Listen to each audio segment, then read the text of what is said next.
नमस्कार दोस्तों, अतुल्य भारत ज्योग्राफी के इस डिजिटल मंच पर मैं हंसराज चौधरी एक बार फिर से आपका स्वागत करता हूं। दोस्तों, आज की हमारी चर्चा का विषय है सांबर झील। यदि हम सांबर झील की बात करें तो हमें पता है कि सांबर झील एक लवणीय झील है। ठीक है, सांबर झील किस प्रकार की झील है? लवणीय झील, या हम इसे कह सकते हैं खारे पानी की झील। ठीक है, जब हम सांबर झील के बारे में बात करते हैं तो हमें यह पता होना चाहिए कि सांबर झील भारत की क्षेत्रफल की दृष्टि से सबसे बड़ी अंतःस्थलीय झील है। ठीक है, कौन सी? खारे पानी की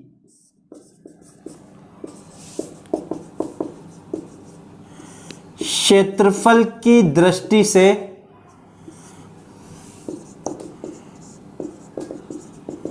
सबसे बड़ी अंतःस्थलीय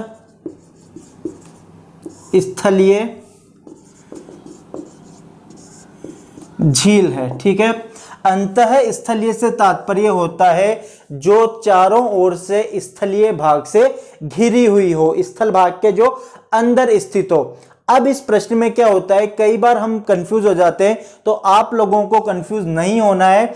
यदि आपसे पूछा जाए कि भारत की सबसे बड़ी खारे पानी की झील कौन सी है, तो आपको डायरेक्ट याद रखना है चिल्का झील। ठीक है, चिल्का झील, उड़ीसा। ठीक है, चिल्का झील उड़ीसा क्षेत्रफल की दृष्टि से भारत की सबसे बड़ी झील है। लेकिन यदि हमसे पूछा जाए कि सबसे बड़ी अंतःस्थलीय झील कौन सी है, तब आंसर क्या हो जाएगा हमारा? सांबर झील। तो सांबर झील क्षेत्रफल की दृष्टि से भारत की खारे पानी की सबसे बड़ी अंतःस्थलीय झील है। यदि हम इस झील के बारे में बात करें तो यह झील राजस्थान राज्य में 3 जिलों की सीमा पर स्थित है।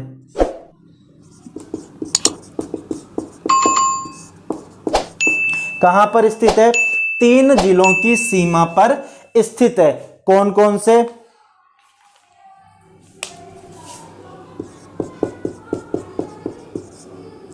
नागौर, अजमेर और जयपुर। तो 3 जिलों की सीमा पर स्थित है। कौन कौन से? नागौर, अजमेर और जयपुर। लेकिन यदि आपसे पूछा जाए कि प्रशासनिक दृष्टि से सांबर झील किस जिले में स्थित है, तो किस जिले में स्थित हो जाएगी? जयपुर जिले में।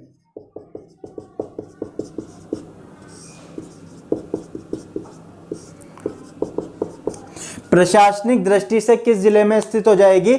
जयपुर जिले में स्थित हो जाएगी। यह सांबर झील का क्या है? मैप है। यदि हम इसकी बात करें तो इस सांबर झील के इधर पूर्व की ओर है जयपुर। ठीक है, इधर दक्षिण की तरफ आपके आ जाएगा अजमेर, और इधर पश्चिम की ओर आ जाएगा आपके नागौर जिला।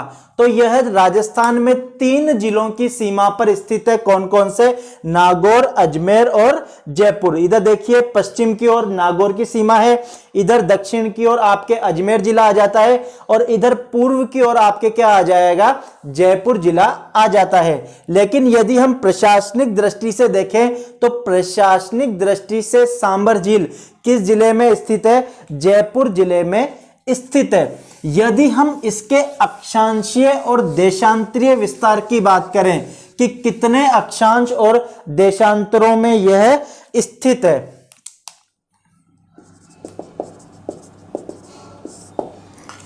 तो अक्षांश और देशांतर की बात करें तो अक्षांशीय विस्तार आजकल इस प्रकार के प्रश्न भी परीक्षाओं में पूछे जा रहे हैं। तो अक्षांशीय विस्तार की बात करें तो 27 डिग्री से लेकर 29 डिग्री उत्तरी अक्षांश के मध्य यह स्थित है, जबकि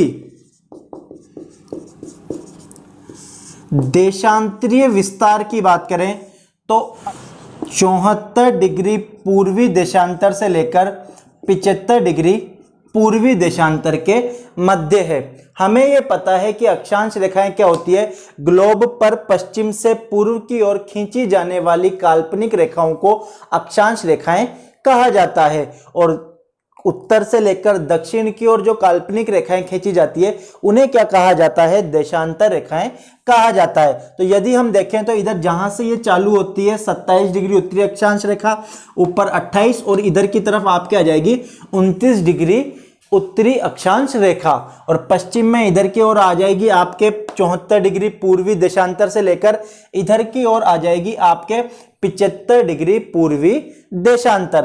तो इस प्रकार के प्रश्न भी आजकल परीक्षाओं में पूछे जाते हैं। अब यदि हम बात करें इसकी, तो जो ये सांभर झील है यह इस जयपुर जिले के जिला मुख्यालय से लगभग 70 से 75 किलोमीटर दक्षिण पश्चिम की ओर स्थित है। इस सांभर झील की बात करें तो इसकी जो लंबाई है लगभग 32 किलोमीटर है, जबकि जो इसकी चौड़ाई है वह 3 से लेकर 12 किलोमीटर के मध्य स्थित है। ठीक है, 3 से लेकर 12 किलोमीटर का मतलब है कि यहां पर जो ये कम वाला भाग है ये लगभग 3 किलोमीटर, और ये जो अधिकतम वाला भाग है ये लगभग 12 किलोमीटर चौड़ा है।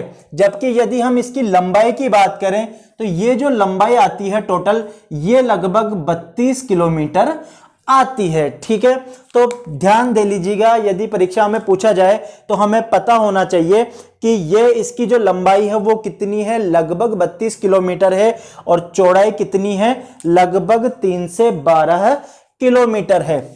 अब हम बात करते हैं सांभर झील में गिरने वाली नदियों की। तो सांभर झील में प्रमुख रूप से 4 नदियां अपना जल गिराती हैं। झील में गिरने वाली नदियां, ठीक है, 4 नदियां अपना जल गिराती है। मैंथा, खारी, खंडेला और रूपनगढ़।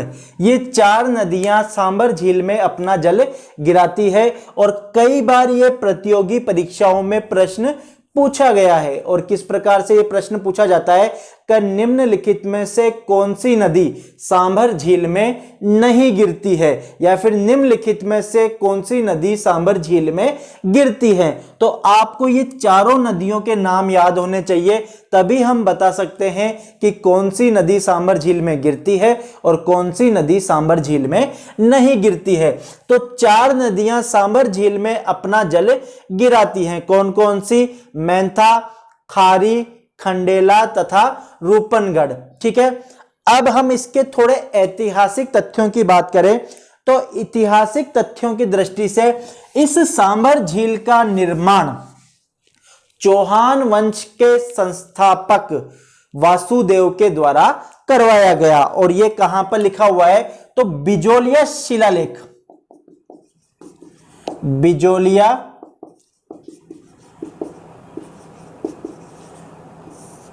शिलालेख के अनुसार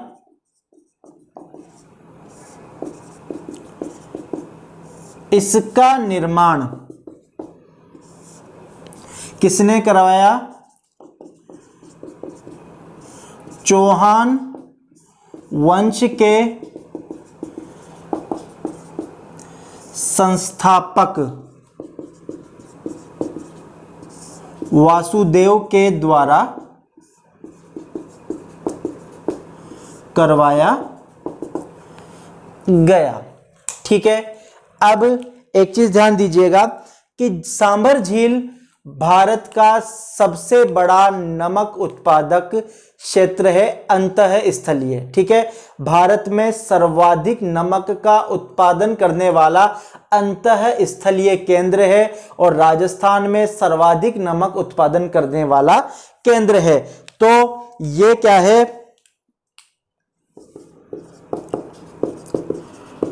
राजस्थान का सबसे बड़ा नमक उत्पादक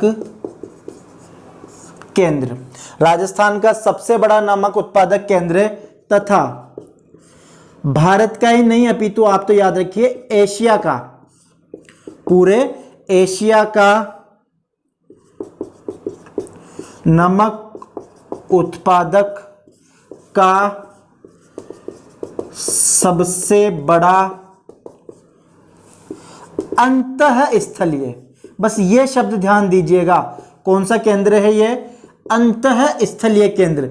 राजस्थान में तो सबसे बड़ा नमक उत्पादक केंद्र है, चाहे अंतःस्थलीय हो, क्यों, क्योंकि सागरीय भाग तो राजस्थान में है ही नहीं, जबकि एशिया का ये सबसे बड़ा नमक उत्पादक केंद्र है, लेकिन कौन सा, अंतःस्थलीय।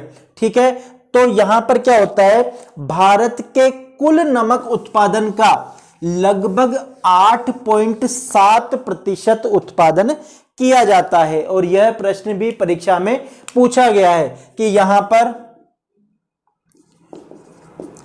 देश के कुल नमक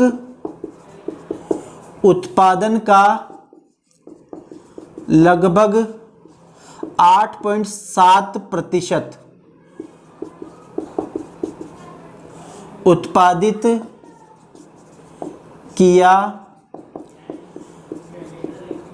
जाता है। ठीक है, यहां पर जो नमक का उत्पादन किया जाता है वह सांभर साल्ट्स लिमिटेड के द्वारा किया जाता है यहां, और ये सांभर साल्ट्स लिमिटेड केंद्र सरकार के उपक्रम, केंद्र सरकार के उपक्रम हिंदुस्तान साल्ट लिमिटेड के अंतर्गत आता है, जिसकी स्थापना वर्ष 1964 में की गई। तो ये जो सांभर साल्ट्स लिमिटेड है यह केंद्र सरकार के उपक्रम हिंदुस्तान साल्ट लिमिटेड के अंतर्गत आता है, जिसकी स्थापना किस वर्ष में की गई, वर्ष 1964 में की गई। यदि हम इस सांभर झील में बात करें तो इस सांभर झील के जल में स्पाइरुलिना नामक एक शैवाल पाया जाता है। कौन सा, स्पाइरुलिना, स्पाइरुलिना नामक शैवाल, इंग्लिश में एल्गी कहा जाता है, शैवाल पाया जाता है, जिसमें प्रोटीन की मात्रा लगभग 65% तक पाई जाती है। और यह प्रश्न भी परीक्षा में पूछा गया है कि सांभर झील में कौन सा शैवाल पाया जाता है। तो कौन सा शैवाल पाया जाता है, स्पाइरुलिना नामक शैवाल पाया जाता है, जिसके अंदर प्रोटीन की मात्रा कितनी पाई जाती है, लगभग 65% तक पाई जाती है।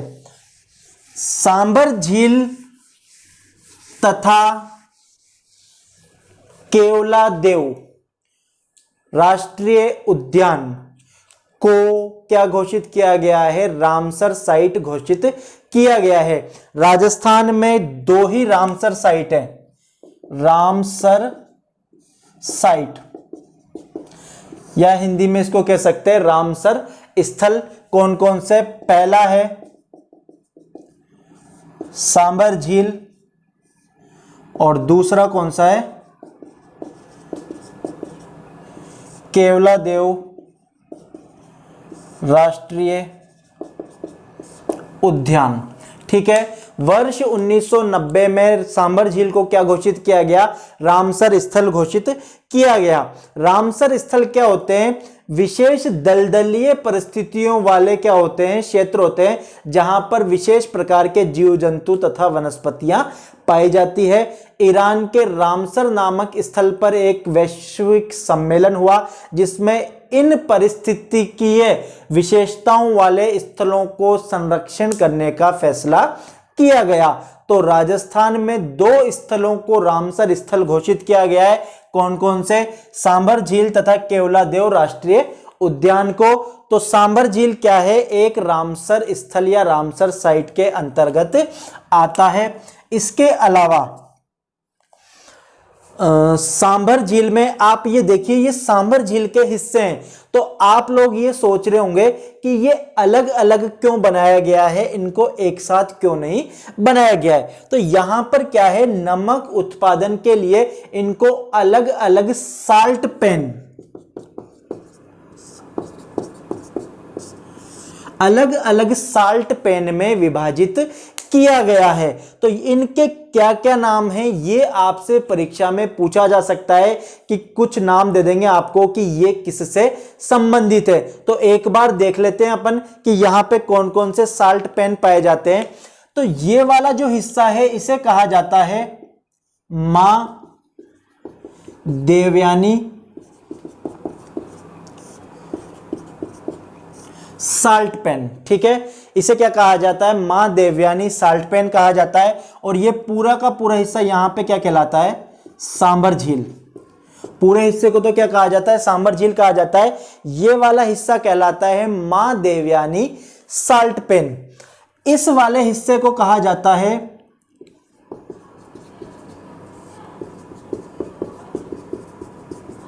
शहीद भगत सिंह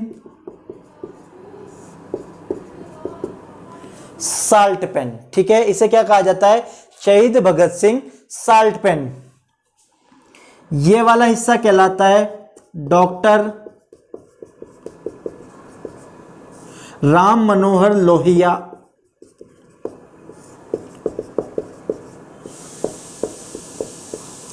साल्ट पेन।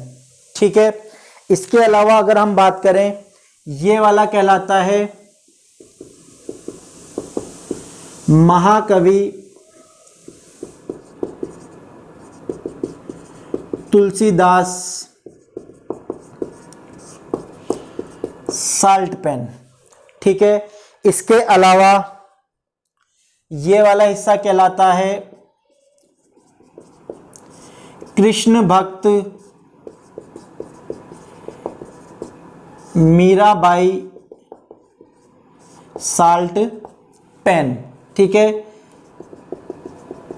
ये सांभर झील है, रिजर्व में आती है। इसके अलावा ये एक है संत कबीर साल्ट पेन।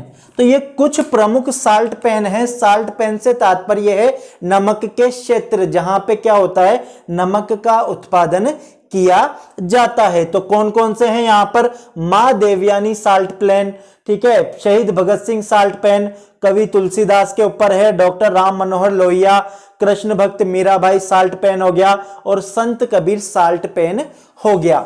इसके अलावा देखिएगा कि इस सांभर झील के किनारे पर 2 मंदिर स्थित हैं। पहला शाकंभरी देवी का मंदिर। ठीक है, शाकंभरी देवी का मंदिर। इन शाकंभरी देवी को चौहानों की कुल देवी भी कहा जाता है। शाकंभरी देवी को क्या कहा जाता है? चौहानों की कुल देवी भी कहा जाता है। यहां पर सांभर लेक सिटी कस्बा है, इससे थोड़ा सा ही पहले क्या है, यहां पर क्या कौन सा मंदिर स्थित है? शाकंभरी देवी का मंदिर स्थित है। दूसरा मंदिर यहां पर है देवयानी मंदिर। ठीक है, कौन सा मंदिर? मां देवयानी का मंदिर स्थित है। इसको क्या कहा जाता है? तीर्थों की नानी भी कहा जाता है। इसे क्या कहा जाता है? तीर्थों की नानी भी कहा जाता है। ठीक है, ऐसा कहा जाता है। महाभारत में इस कथा का उल्लेख भी है कि महाभारत के अनुसार यहाँ पर सांभर जो क्षेत्र है, यहाँ पर राजा वर्ष पर्व का क्या था? राज्य था। इनके राज्य में शुक्राचार्य नामक एक ऋषि थे। इन ऋषि की पुत्री कौन थी? देवयानी। इन देवयानी का विवाह शुक्राचार्य ने राजा ययाति के साथ करवाया। तो इन्हीं मां देवयानी का मंदिर यहां पर स्थित है। तो इस मां देवयानी मंदिर को क्या कहा जाता है? तीर्थों की नानी भी कहा जाता है। इसके अलावा जनवरी 1562 में यहां पर जोधाबाई का विवाह किसके साथ हुआ? अकबर के साथ हुआ। इस सांभर लेक शहर में ही जनवरी 1562 में अकबर का विवाह किसके साथ हुआ? जोधाबाई के साथ हुआ। ठीक है, यह प्रश्न भी पूछा जाता है, तो आप याद रखिएगा कि किसका विवाह? जोधाबाई का विवाह किसके साथ? अकबर के साथ।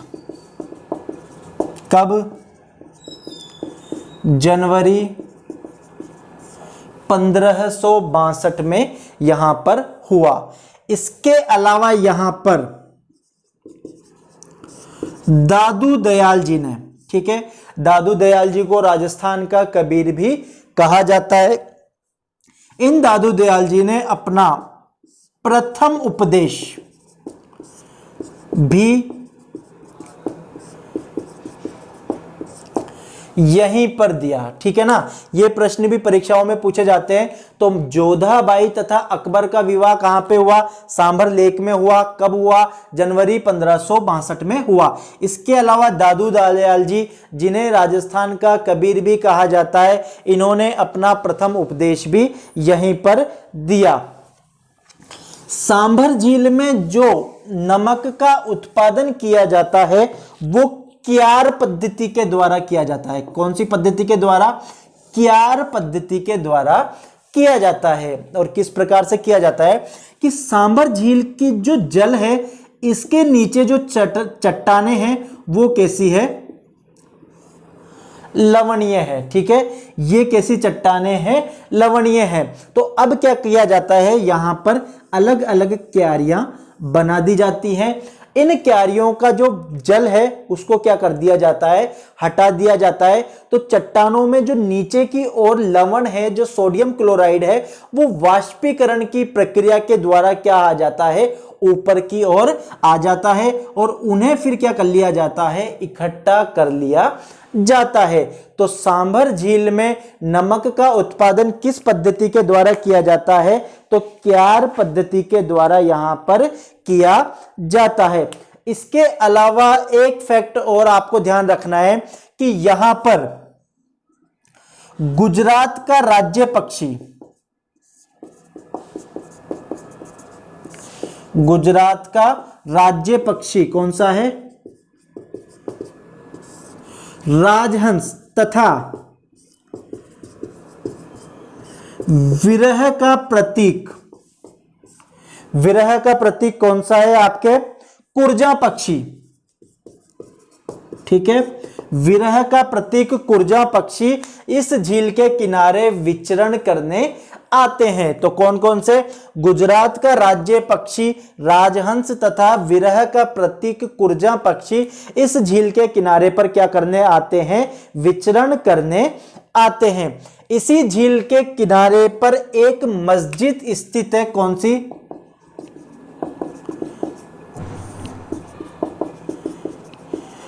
नलियासर मस्जिद भी स्थित है। इसी झील के किनारे कौन सी?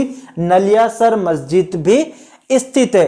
तो इस प्रकार से हमारे सांभर झील के फैक्ट्स क्या होते हैं, यहां पर समाप्त होते हैं। इसके अंतर्गत हमने क्या चर्चा की, देखिए रटना कुछ नहीं होता, बिल्कुल फैक्ट को आराम से समझिए कि सांभर झील राजस्थान की क्या है, खारे पानी की सबसे बड़ी झील है, और भारत की क्या है, खारे पानी की सबसे बड़ी अंतःस्थलीय झील है। यदि भारत की सबसे बड़ी झील की बात करेंगे खारे पानी की, तो कौन सी हो जाएगी, वो चिल्का झील हो जाएगी जो उड़ीसा में है। अब हम बात करें कि सांभर झील राजस्थान में 3 जिलों की सीमा पर स्थित है, जयपुर, नागौर और अजमेर। लेकिन प्रशासनिक दृष्टि से किस जिले में आती है, जयपुर जिले में आती है। ठीक है, सांभर झील में भारत के कुल नमक उत्पादन का लगभग 8.7% का उत्पादन किया जाता है। यहां पर नमक का उत्पादन सांभर साल्ट्स लिमिटेड के द्वारा किया जाता है, जो केंद्रीय उपक्रम